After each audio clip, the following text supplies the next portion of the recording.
my phone so I have more storage so that I can record videos more without having to worry about my storage running out, which has been a huge thing.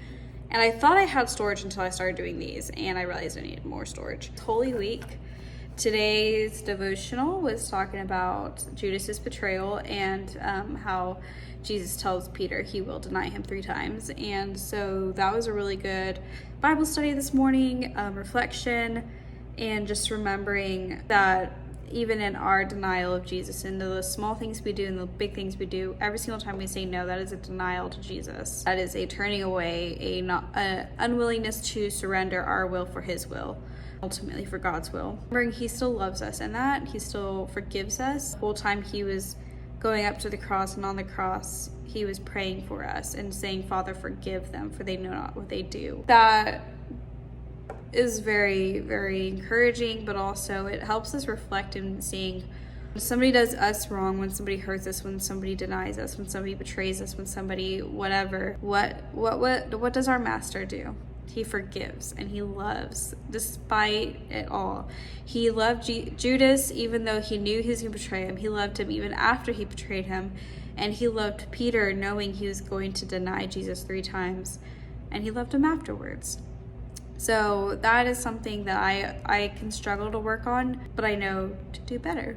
I have a new context and a new way of seeing it. So that was really great, and I'm looking forward. I believe tomorrow there is a mass for Wednesday night. There is a Thursday night mass, and there is definitely a Good Friday mass, which I'm really looking forward to.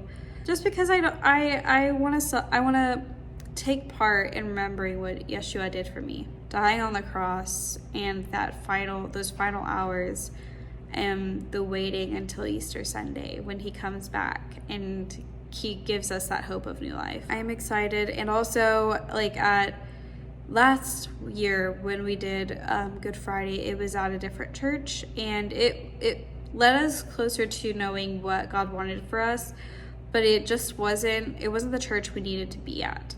And so now we are at St. Patrick's, and we feel so much more at peace there.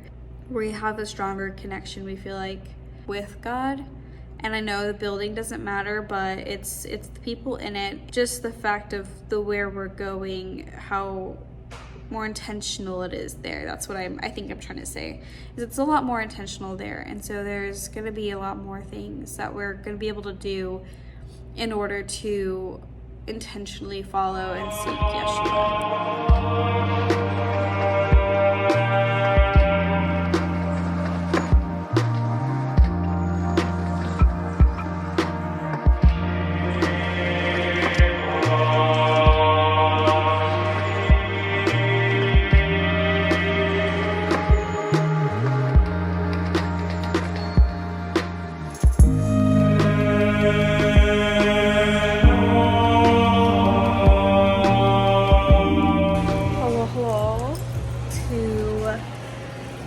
Thursday. Look at this cute little style. I do get inspo off of TikTok and Pinterest, Not a lot to do today except for working and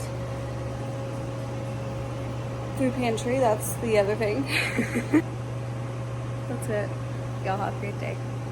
For them to slow down of the words.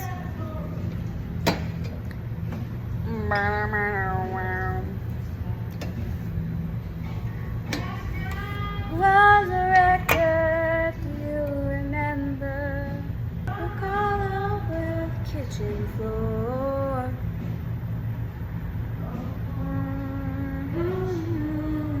I just watched yesterday that movie where they talk about where it's like something like a worldwide blackout happens and the Beatles aren't a thing, and so is like Coca-Cola and it was something else isn't a thing. Cigarettes and Harry Potter aren't a thing. Which A World Without Cigarettes, beautiful. It was really good. I liked it, but it also did like I wasn't a huge Beatles fan, but I was of like George Harrison, some of Paul McCartney's things, course Lennon. There was just like a few things, especially like the most popular songs that you would hear everywhere. I also kind of fought that, but a friend of mine got me to listen to Abbey Road, and I was like, I'm obsessed. Thank you, Chris. And so that kind of like spurred I'm in the Beatles mood and that era mood. So today we have a bit of my hammock playlist playing, but also, which has a mixture of like 70s, 60s stuff and modern stuff. And then also, let's see if this works today. I hope it works. And also, I put on our 80 glitter and grunge rock playlist, rock and synth playlist, which is a bunch of your classic 80s music and 90s with modern ones that sound similar. So we have a vibe going today. But there is a lot more Beatles on that playlist, on the hammock playlist now, just because I watched that movie and I was like, oh god, they have more songs here that are really good. And songs I haven't heard are cute on the playlist that were mentioned in the movie. But it was a really funny movie. I liked it. And it really is like, they didn't inspire a lot, but they had a huge inspiration on most of like the music world and stuff like that. I finished Avatar: The Last Airbender, the live action TV series on Netflix, and I'm excited for when they come out with season 2, which will be a minute. Until then, I gotta figure out what to watch. I am watching Black Books, I think that's what it's called. It's a 2000s British sitcom. It's so funny. So that's been our like family show, because we were watching The Wahlburgers, but Sling took it off for some reason, so it's out of order, whatever is there. So we moved to just doing SpongeBob period. And we tried to we've been mixing a bit of Kitchen Nightmares in there, the old one. But that one's a little longer, so now we have a new show to watch as well. So I'm excited. Hi. How are you today? How are you? Good.